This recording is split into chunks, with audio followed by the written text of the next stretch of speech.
الرحمن علم القرآن خلق الإنسان علمه البيان الشمس والقمر بحسبان والنجم والشجر يسجدان والسماء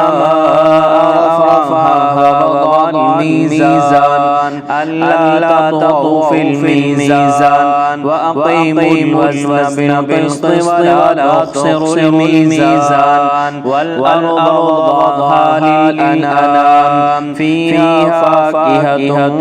والنخل ذات الأكمام والحب ذو العصف والريحان فبأي آلاء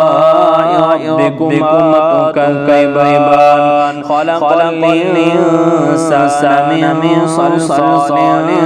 كالفخار وخلق الجن من مارج من نار فبأي آلاء ربكما تكذبان رب المشرقين ورب المغربين فبأي آلاء